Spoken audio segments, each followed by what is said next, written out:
Hi ಎಲ್ಲರಿಗೂ ನಮಸ್ಕಾರ. ಇವತ್ತು ಏನು ವಿಡಿಯೋ ಅಂತ ಆಲ್ರೆಡಿ ತಮ್ಮನೇನಲ್ಲಿ ನೋಡಿರ್ತೀರ. ಹೌದು, ನಾವು ಇವತ್ತು ನಮ್ಮ ಸ್ಮೋಕಿನ ನೋಡ್ಕೊಂಬರಕ್ಕಂತ ಹೋಗಿದ್ವಿ. ಸ್ಮೋಕಿ ಯಾರು ಅಂತ ಅಂದರೆ ನಮ್ಮ ಕೂಸಮ್ಮ ಸಾಕಿರೋಂಥ ನಾಯಿ. ಚೋನ್ ಅಲ್ಲ, ಫೋನ್. ಇಲ್ಲಿ ಫೋನ್ ಫೋ ಫೋ ಫೋ ಫೋ ಚೋ ಚೋ ಫೋನ್.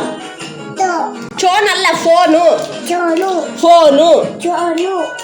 ನೋಡಿ, ನೀವು ಕರೆಕ್ಟಾಗಿ ನೋಡಿ, ಬಾಯಿ ನೋಡು. ಫೋ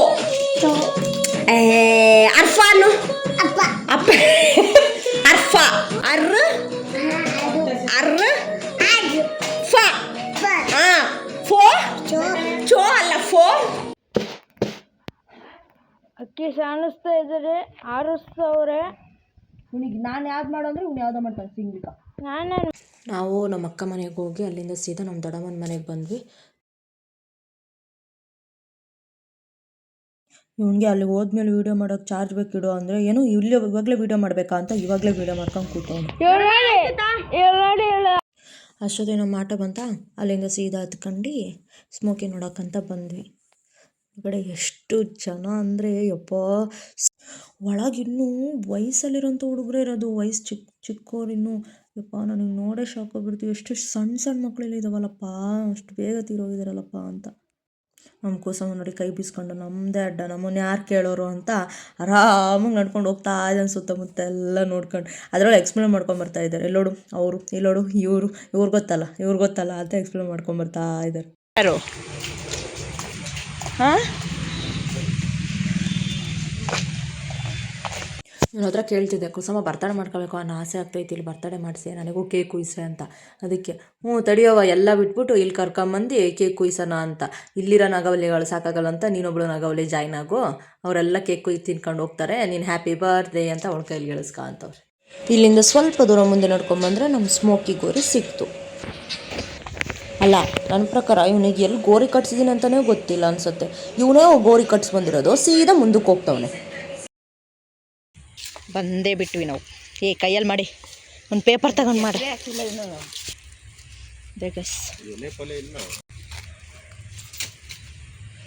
ಇವರು ನೋಡೋಕೆ ನಾವು ಬಂದಿರೋದು. ಇವ್ರು ಯಾರು ಅಂತ ಫೋಟೋ ಹಾಕ್ತೀನಿ ಪಕ್ಕದಲ್ಲಿ.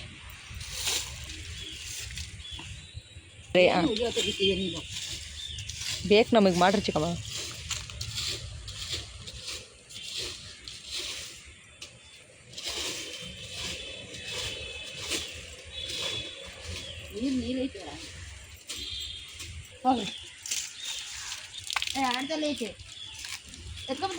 ಇಲ್ಲ, ಇದನ್ನ ಹಿಡ್ಕೊಂಬಂದೆ ನಾನು. ಸುತ್ತಲೂ ನಮ್ಮ ಸುತ್ತಲೂ ಇದ್ದಾರೆ ನೋಡಿ ನಮ್ಮವ್ರು.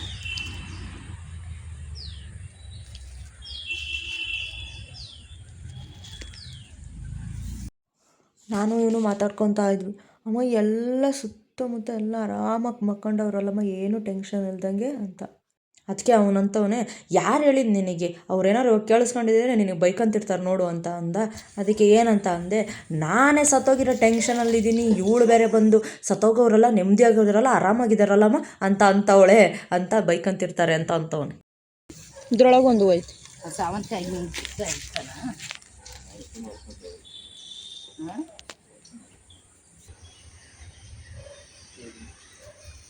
ಈ ಕಡೆ ಅಲ್ಲೇನೆ ಹಾಕೋದು.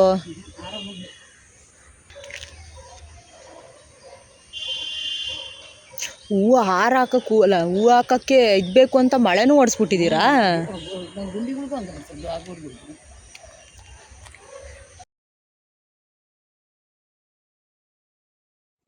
ಇವನು ಹೂವು ಇಡೋದು ನೋಡಿ ಇವನಿಗೆ ಕೇಳಿದೆ, ಕುಸಮ್ಮ ನಾಳೆ ತನಕನೂ ಇಲ್ಲೇ ಇರಬೇಕು ಅನ್ನಿಸ್ತೈತಾ ನಿನಗೆ ಅಂತ. ಯಾಕೆ ಅಂತ ಅಂದ. ನೀನು ಇಡೋದ ಅಂತ ಚಂದ ಇಡ್ತಿದ್ಯಾ, ಪಟ ಇಡ ಮಾರಾಯ, ನೀನು ಇಡೋದು ನೋಡ್ರೆ ನನಗೆ ಸಾಕಾಗ್ತೈತೆ, ನಾಳೆನೇ ಆಗುತ್ತೇನೋ ಅನ್ನಿಸ್ತೈತೆ ಅಂತ ಅಂದೆ.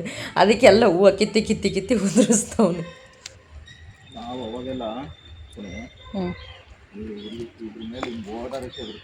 ಏನು ಹೇಳು ಅವಾಗ ಜೋರಾಗಿ ಮಾತಾಡು. ಹೇಳು. ಓಡಾಡ್ತಿದ್ರೆ ಇದ್ರ ಮೇಲೆ ಯಾಕೆ ಸಣ್ಣವರಿದ್ದಾಗ?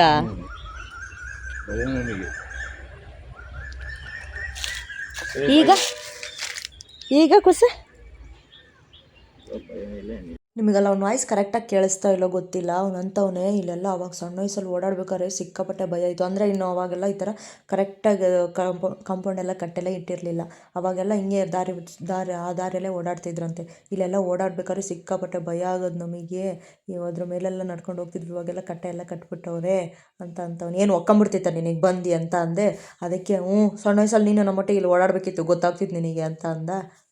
ಅದಕ್ಕೆ ಇವಾಗ ಏನು ಹೆದರಿಕೆ ಇಲ್ವಾ ಅಂತ ಕೇಳ್ತಿದ್ದೆ. ಇವಾಗ ಗೊತ್ತಲ್ಲ ಹೆಬ್ಬುಲಿ ನೋವು ಅಂತವನು. ಇವಾಗ ಹೆದರಿಕೆ ಇಲ್ವಾ ಅಂತ ಅವನಿಗೆ. ಅಮ್ಮ ಸೇವಂತಿಗೆ ಹೂವು ಏನಕ್ಕೆ ತಂದಿದೆಯಾ ಅದಂದರೆ ಅವನಿಗೆ ಇಷ್ಟನಾ ಅಂತ ಕೇಳ್ತಿದ್ದೆ. ಇಲ್ಲ ಸಣ್ಣ ವಯಸ್ಸಲ್ಲಿ ಅದನ್ನ ಇಟ್ಕೊಂಡು ಆಟ ಆಡಿಸ್ತಿದ್ನಂತೆ ಅವನಿಗೆ. ಹಿಂಗೆ ಹೂವು ಎಸೆಯೋದು ಕ್ಯಾಚ್ ಹಿಡಿಯೋದು ಆಟ ಆಡಿಸ್ತಿದ್ನಂತೆ. ಅದಕ್ಕೆ ತಗೊಂಬಂದು ಇಟ್ಟವನಂತೆ.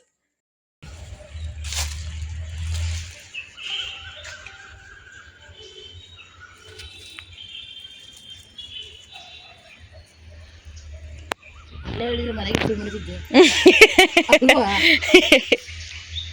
ಹಂಗಂಗೆ ಹಿಂಗೆ ಜೋಡ್ಸಣ್ಣ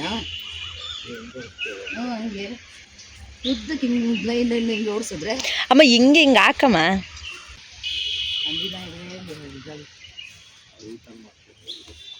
ಐಟ್ ಮಾಡಿಸಿ ಇನ್ನೇನು ಮಾಡ್ತೀವಿ ಕಟ್ಬೇಕು. ಇದು ಸಣ್ಣಗಾಗು ನಾಗಂಡು ಬಂದಾಗ ನೋಡಿದ ಇದು ಹೊಡ್ಕೊಡ ಮಗಷ್ನು ಇಲ್ಲಿ ಬಿಡಿಸ್ಲು ತೋಟಿ ಯಾಕೆ ಬೈಕ್ ಅಂತ ಒಂದಿಲ್ಲ ಇಲ್ಲಪ್ಪ ಬಿಡಿಸ್ಲು ಹೂವು ಅಂತ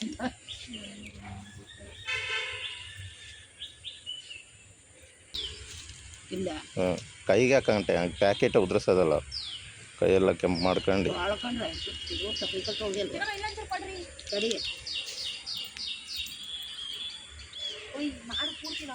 ಓಡಿಸ್ತೀನಿ ಅಲ್ಲ ಬೇಡ ಸರ್ ಅಲ್ಲೇ ಕೆತ್ತೀವ ಅದು ಪಾದಕ್ಕೆ ಇಡಬಾರ್ದು. ಸುರಿ ಅಷ್ಟು ಸುರಿ ಅದೇ ತಗೊಂಡು ಹೋಗ್ತೀಯ.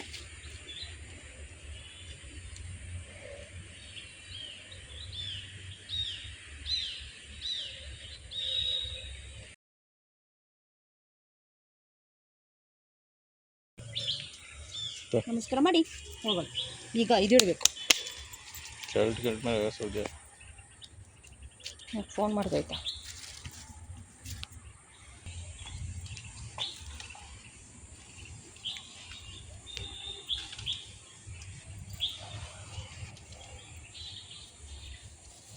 ಅವ್ನು ಸಣ್ಣ ವಯಸ್ಸಲ್ಲಿ ಏನೇನು ತಿಂತಿದ್ನೋ ಅದನ್ನ ಇಡೋಕ್ಕೆ ಅಂತ ಎಲ್ಲ ಜೋಡಿಸ್ಕೊತಾ ಇದ್ವಿ. ಅವ್ನು ತಿಂತಿದ್ದಿದೆ ಇಷ್ಟು 3 ಐಟಮು. ಇನ್ನೊಂದೇನು ಅಂತಂದರೆ ಮೇನು ಕೇಕ್ನೇ ಬಿಟ್ಟು ಬಂದವ್ರು. ಕೇಕೇ ಇಟ್ಟಿಲ್ಲ. ಅದನ್ನೇ ಬೈಕಂತ ಇದ್ದೆ ಹೋಗ್ಬೇಕಾದ್ರೆ, ಕೇಕ್ ನೆನ್ಪು ಮಾಡೋದಲ್ಲೇನೆ ನೀನು ಅಂತ. ಅದು ಎಲ್ಲಿಗೋ ಹೋದ್ರೂ ಶರೀಶ್ವರಂಗೆ ಕಾಟದ ಮಾತ್ರ ತಪ್ಪಿದ್ದಲ್ಲ ಅಂತಾರಲ್ಲ, ಹಂಗೆ ಇವನು ಎಲ್ಲಿ ಹೋದ್ರೂ ಬೈಗಳ ಮಾತ್ರ ತಪ್ಸಲ್ಲ, ಬರೀ ಬೈತಾ ಇರ್ತಾನೆ. ಇವ್ನಿಗೆ ಹಂಗೆ ಹಾಕೊಂಬರ್ಬಾರ್ದಿತ್ತು, ಅವ್ನು ಹಿಂಗಲ್ಲ ತಿಂತಿದ್ದಿದ್ದು ಎಲ್ಲ ಮಿಕ್ಸ್ ಮಾಡ್ಕೊಂಬಂದಿದ್ದೀರಲ್ಲೇ. ನಾನು ತಾಳ್ಮೆಯಿಂದ ಕೇಳೋ ತನಕ ಕೇಳಿದೆ. ಅಷ್ಟಿದ್ರೆ ನೀನೇ ಬಂದು ಮಾಡ್ಕೋಬೇಕಿತ್ತು ಎಲ್ಲನೂ, ಇವಾಗ ಬಂದು ಬೈಯೋಬಲ್ಲು ಅಂತ ಅಂದೆ. ನಾನು ಬೈಯೋಕ್ಕಂತಲೇ ಹುಟ್ಟಿದ್ದೀನಿ, ನೀನು ಬೈಸ್ಕೊಳಕ್ಕಂತಲೇ ಹುಟ್ಟಿದ್ಯಾ, ಬೈಸ್ಕೊತಾನೇ ಇರು ಅಂತವನು. ಹ್ಞೂ ಬಂದ್ಬಿಡು, ನನ್ನಂಥ ಪಾಪದ ಹುಡುಗಿ ಸಿಕ್ಕಿದ್ರೆ ಎಲ್ಲರೂ ಬೈತಾನೇ ಇರ್ತೀರ ಒಬ್ರಾದ್ಮೇಲೆ ಒಬ್ಬರು ಅಂತ ಇದ್ದೆ. ಬೇಡ ಇಲ್ಲ ಬಿಡು, ಅದ್ರ ಊದಿನ ಕಡ್ಡಿ ಕರ್ಪೂರ ಬಿಸ್ಕೆಟ್ ಪ್ಯಾಕೆಟ್ ನೋಡಿದ್ರೆ ಇತ್ತು ಸೈಡಿಗೆ. ಆ ಬ್ಯಾಗಿಗೆ ಒರೆಸ್ಕೋ ಕೈನ. ಅಷ್ಟು ಇಟ್ಕೊಡು, ಫೋಟೋಗೆ ಇಷ್ಟ ಆಗ.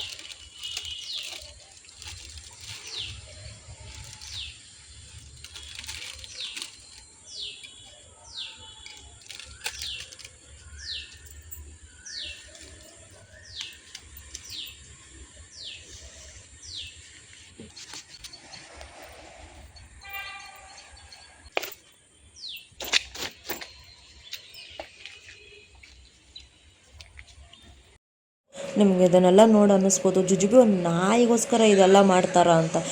ಅದನ್ನು ಬರೀ ಒಂದು ನಾಯಿಯಾಗಲ್ದೆ ನಮ್ಮ ಮನೆಯವ್ರಲ್ಲಿ ಒಬ್ರಾಗಿ ನೋಡಿ, ಇದೇನು ಇದಕ್ಕಿಂತ ಜಾಸ್ತಿನೇ ಮಾಡ್ತೀರ ನೀವು. ಬರೀ ಒಂದು ನಾಯಿಗಳನ್ನ ಅವನು ಈ ಥರ ಒಂದು ಗೋರಿ ಕಟ್ಟಿ ಅದಕ್ಕೆ ವರ್ಷ ಬಂದು ಪೂಜೆ ಮಾಡಿ ಅದ್ರ ಜೊತೆ ಮಾತಾಡ್ತಿದ್ದಾನೆ ಅಂತ ಅಂದರೆ ನೀವೇ ಅರ್ಥ ಮಾಡ್ಕೊಳ್ಳಿ ಅವರಿಬ್ಬರು ಬಾಂಡ್ ಎಷ್ಟು ಸ್ಟ್ರಾಂಗ್ ಇತ್ತು ಅಂತ. ಅವನು ಅದನ್ನು ಎಷ್ಟು ಪ್ರೀತಿಯಿಂದ ಸಾಕಿದ್ದ ಅಂತ. ಅವನಿಗದು ಅವ್ನ ಮನೆಯವ್ರಿಗಿಂತಲೂ ಹೆಚ್ಚು. ಅವನು ಇವತ್ತಿಗೂ ಎದ್ದಿದ ತಕ್ಷಣ ಅದ್ರ ಮುಖ ನೋಡ್ತಾನೆ, ಅದ್ರ ಜೊತೆ ಮಾತಾಡ್ತಾನೆ, ಅವನಿಗೆ ಸಾರಿ ಕೇಳ್ತಾನೆ. ಅಪ್ಪ ಮಗನ ಲವ್ವೇ ಒಂಥರ.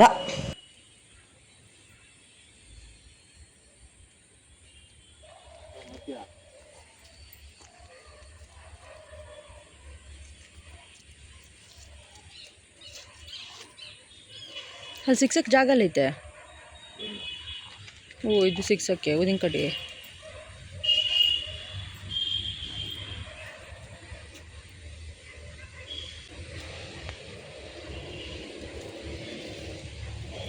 ಕರ್ಪೂರ ಹಚ್ಚು ಕಳಪಣೆ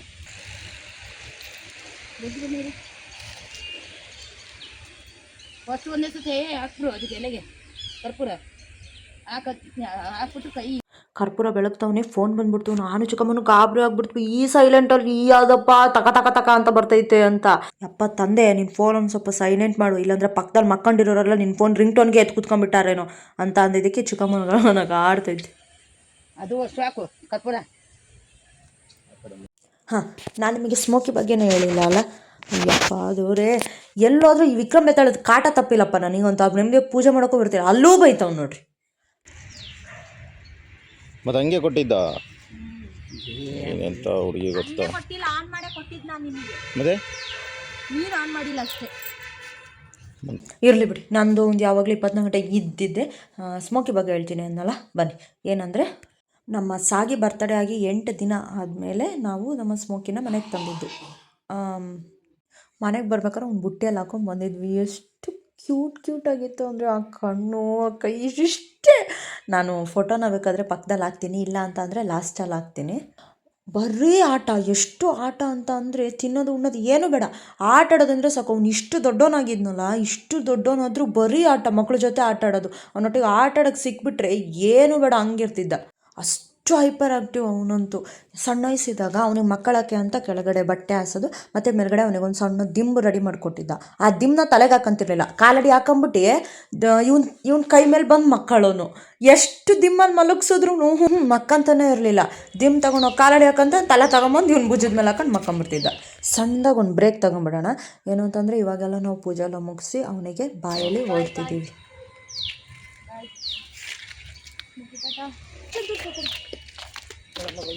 ನಾನು ಇದ್ರೊಳಗೆ ಎಂಟ್ರಿ ಆಗ್ಬೇಕಾದ್ರೆ ಹೇಳ್ದೆ ಗೊತ್ತಾ, ಎಲ್ಲ ಸಣ್ಣವರೇ ಇರೋದು ಅಂತ. ಅದರಲ್ಲಿ ಇವರೊಬ್ಬರು ನೋಡಿ ನಮ್ಮ ಅಣ್ಣನ ಫ್ರೆಂಡು. ಇವಾಗ ಇವನು ಹೇಳ್ದ, ಇವರು ಸಣ್ಣ ವಯಸ್ಸಲ್ಲಿ ಬೇಗ ಸತ್ತೋಗ್ಬಿಟ್ಟಿದ್ದಾರೆ. ಅದಾದಮೇಲೆ ನಮಗೆ ಇವ್ರನ್ನ ತೋರಿಸಿದ್ರು. ಇವ್ರು ಯಾರು ಅಂತಂದರೆ ನಮ್ಮ ಮಾಮ. ಅದ್ರ ಪಕ್ಕ ಇರೋದು ನಮ್ಮ ಚೈತ್ರಕ್ಕ, ಅಂದರೆ ಸಾಗಿಯವರ ಅಕ್ಕ. ಅವರು ಸಣ್ಣ ವಯಸ್ಸಲ್ಲೇ ಸತ್ತೋಗ್ಬಿಟ್ರು, ಸಣ್ಣವರಿದ್ದಾಗಲೇ ತೀರೋಗ್ಬಿಟ್ರಿದ್ದು. ಅವರನ್ನು ನೋಡಿಕೊಂಡು ಅವರಿಗೆ ಒಂದು ಬಾಯಿ ಹೇಳಿ ಸೀದಾ ಮನೆ ಕಡೆ ಹೊಂಟ್ವಿ. ಮನೆಗೆ ಹೋಗೋಕ್ಕೂ ಮುಂಚೆ ಇಲ್ಲಿಂದ ಹೊರಗೆ ಹೋಗ್ಬೇಕಾದ್ರೆ ಕೈ ಕಾಲನ್ನ ತೊಳ್ಕೊಂಡು ಹೋಗ್ಬೇಕಂತೆ, ಹಂಗೆ ಯಾರು ಮನೆಗೆ ಹೋಗಬಾರ್ದಂತೆ. ನಮ್ಮ ಬಜ್ಜಿದಲ್ಲಿ ಹೋಗಿ ಇಲ್ಲಿಗೆ ಬಂದರೆ ಮುಖ ತೊಳಿಬೇಕಂತೆ ಗೈಸ್, ಹಂಗೆ ಹೋಗ್ಬಾರ್ದಂತೆ. ಅದಕ್ಕೆ ನಾವು ಇವಾಗ ಕೈ ಕಾಲೆಲ್ಲ ತೊಳ್ಕೊಂಡು ಹೊಂಡದು ಹೋಗ್ತಾ ಹೋಗ್ತಾನೆ ಸ್ಟೋರ್ ಹೇಳ್ತೀನಿ. ಸ್ಟೋರ್ ಏನು ಭಾಳ ನೋಡ್ತಿಲ್ಲ ಅಷ್ಟೇ ಗೈಸ್. ಎಲ್ಲ ಮುಗಿಸ್ಕೊಂಡು ಮನೆಗೆ ಹೋಗ್ತಾ ಇದ್ದೀವಿ. ಸ್ಟಾರ್ಟ್ ಮಾಡೋಣ. ಎಲ್ಲಿ ನಿಲ್ಸಿದ್ವಿ? ಆ ತಿಂಬೆಲ್ಲ ತೊಗೊಂಡೋಗಿ ಕಾಲು ಹತ್ರ ಹಾಕ್ಕೊಂಡು ಅವ್ನ ತಲೆ ಮೇಲೆ ಕೈ ಮೇಲೆ ತಲೆ ಹಿಡ್ಕೊಂಡು ಮಕ್ಕೊಂಬಿಡ್ತಿದ್ದ. ಅವನ್ನ ಇವರೆಲ್ಲರೂ ಚೋಟು ಅಂತ ಕರೀತಿದ್ರು. ಆದರೆ ನಾನು ಮಾತ್ರ ಸ್ಪೆಷಲಾಗಿ ನನಗೊಂಥರ ಸ್ಪೆಷಲ್, ಅವನಿಗೆ ನಾನು ಒಂಥರ ಸ್ಪೆಷಲ್ ಅಲ್ಲ. ಸೊ ಹಂಗಾಗಿ ನಾನು ಸ್ಮೋಕಿ ಅಂತ ಕರಿತಾ ಇದ್ದೆ. ಚೋಟು ಅಂದರೆ ಪಟ್ಟಣಂತಿನೋ, ಅಂದರೆ ಸಣ್ಣ ವಯಸ್ಸಿಂದನೂ ಅವರು ಕರ್ಕೊಂಡು ಬರ್ತಿದ್ರಲ್ಲ, ಅಂದರೆ ಎಲ್ಲರೂ ಚೋಟು ಅಂತ ಕರೀತಾರಲ್ಲ, ಹಾಗಾಗಿ ಅವ್ನಿಗೆ ಸ್ಮೋಕಿಯನ್ನು ನಾನು ಒಬ್ಬಳೇ ಕರಿತಿದ್ದಿದ್ದಲ್ವ, ಹಂಗಾಗಿ ಪಟ್ಟಣಕ್ಕೆ ರಿಯಾಕ್ಷನ್ ಕೊಡ್ತಿರಲಿಲ್ಲ. ಆಮೇಲೆ ರಿಯಾಕ್ಷನ್ ಕೊಡೋಕ್ಕೆ ಸ್ಟಾರ್ಟ್ ಮಾಡ್ದೆ. ಆದರೆ ಯಾರ ಮಾತು ಕೇಳ್ತಿರ್ಲಿಲ್ಲ. ಸಾಗಿ ಮಾತು ಬಿಟ್ಟರೆ ಬೇರೆ ಯಾರ ಮಾತು ಕೇಳ್ತಾ ಇರಲಿಲ್ಲ. ಈ ಸೌಂಡ್ ಕೇಳಿಸ್ತೈತಲ್ಲ, ವಿಜಲ್ ಸೌಂಡು, ಈ ಸೌಂಡ್ ಕೇಳಿದ್ರೆ ಸಾಕು ಅವ್ನು ಬಂದ ಅಂತ ಎಲ್ಲಿದ್ರೂ ಓಡ್ ಬಂದಿರೋನು ಅವನ ಹತ್ರಕ್ಕೆ. ಬಂದಿದ ತಕ್ಷಣ ಏನಾದ್ರು ತಂದಿದ್ಯಾ ಅಂತ ಬಂದು ಕೈ ಮುಗಿಸೋದು. ಹಿಂಗೆ ಒಂದು ಫ್ಲೋಲ್ಲಿ ಹೋಗ್ತಾ ಇತ್ತು ಇವರಿಬ್ಬರು ಜೀವನನು. ಆದರೆ ಅದು ಯಾರು ಕಂಡುಬಿತ್ತೋ ಏನೋ ಗೊತ್ತಿಲ್ಲ, ಸಡನ್ನಾಗಿ ಹುಷಾರು ತಪ್ಪಿತ್ತು. ಎಷ್ಟೇ ಪ್ರಯತ್ನ ಪಟ್ಟರೂ ಉಳಿಸ್ಕೊಳ್ಳೋಕ್ಕಾಗಲಿಲ್ಲ. ಒಂದಿನ ನಮ್ಮೆಲ್ಲರಿಗೂ ಬಿಟ್ಟು ಹೋಗ್ಬಿಟ್ಟ. ಅದೇ ದೊಡ್ಡವರು ಹೇಳ್ತಾರಲ್ವ, ಮನೇಲಿರೋ ಪ್ರಾಣಿಗಳು ಅಕಸ್ಮಾತಾಗಿ ಏನಾದರೂ ಸತ್ತೋದ್ರೆ ಅದು ಮನೆಯವ್ರಿಗಾಗಬೇಕಿತ್ತು ಅಥವಾ ಅದು ಸಾಕಿರೋ ಪ್ರಾಣಿನ ಸಾಕಿರೋರ್ಗಾಗಬೇಕಿತ್ತು. ಅದನ್ನು ಅವ್ರಿಗೆ ತಾಗಕ್ಕೆ ಬಿಡದೆ ಇವ್ರು ತಗೊಂಡು ಹೋಗ್ತಾರೆ ಅಂತ. ನನಗನ್ಸೋ ಪ್ರಕಾರ ಇವನು ಅದನ್ನೇ ಮಾಡ್ದ ಅಂತ ಅಂದ್ಕೊತೀನಿ. ಸಾಗಿನ ಇವನಂತೂ ತುಂಬ ಹಚ್ಕೊಂಡಿದ್ದ, ಇವನು ಅಷ್ಟೇ ಸಾಗಿ ತುಂಬ ಹಚ್ಕೊಂಡಿದ್ದ. ಸತ್ತಿದ್ದೀನೋ ಅಂತೂ ಅದು ಇನ್ನೂ ಕಣ್ಣಲ್ಲಿ ಹಂಗೆ ಹತ್ತಿರೋದು. ಯಪ್ಪ ಹೆಂಗೆ ಅಳ್ತಿದ್ದ ಅಂದರೆ, ಅಕಸ್ಮಾತ್ ನಾನೇನಾದರೂ ಸತ್ತೋಗಿದ್ರೆ ಇಷ್ಟೊಂದು ಅಳ್ತಿದ್ನೋ ಏನೋ ಗೊತ್ತಿಲ್ಲ, ಅಷ್ಟು ಬಿಕ್ಕಿ ಹತ್ತಿದ್ದ. ಇವನ ಮನೆಗೆ ಬಂದಮೇಲೆ ಸಾಗಿ ಒಂದು ಸ್ವಂತವಾಗಿ ಆಟೋ ತಗೊಂಡ. ಆ ಆಟೋದಲ್ಲಿ 1 ರೌಂಡ್ ಕರ್ಕೊಂಡು ಹೋಗ್ತಾನೆ ಅಂತ ಕಾಯ್ತಿದ್ದ ಅನಿಸತ್ತೆ. ಕೊನೆಗೂ ಅದನ್ನು ಈಡೇರಿಸ್ಕೊಳ್ಳೋಕ್ಕಾಗಲೇ ಇಲ್ಲ. ಅವ್ನು ಯಾವಾಗ ಹುಷಾರು ತಪ್ಪಿದ್ನೋ ಅವಾಗಿಂದನೇ ಹೇಳೋಕ್ಕೆ ಸ್ಟಾರ್ಟ್ ಮಾಡಿದೆ, ಒಂದು ರೌಂಡಾದ್ರು ಕರ್ಕೊಂಡು ಹೋಗೋಣ ಬಾ, ಒಂದು ರೌಂಡಾದ್ರು ಕರ್ಕೊಂಡು ಹೋಗೋಣ ಬಾ ಅಂತ. ಹೋಗೋಣ ಅಂತ ಮುಂದೆ ಹುಡ್ಕೊಂಡೇ ಬಂದಿದ್ದಾಯಿತು. ಕೊನೆಗೂ ಒಂದು ರೌಂಡ್ ಹೋಗೋ ಚಾನ್ಸು ಅದೇವ್ರು ನಮಗೆ ಕೊಡಲೇ ಇಲ್ಲ. ಅಷ್ಟೊತ್ತಿಗೆ ಕರ್ಕೊಂಡ್ಬಿಟ್ಟಿದ್ದ ಅವನ ಹತ್ರಕ್ಕೆ.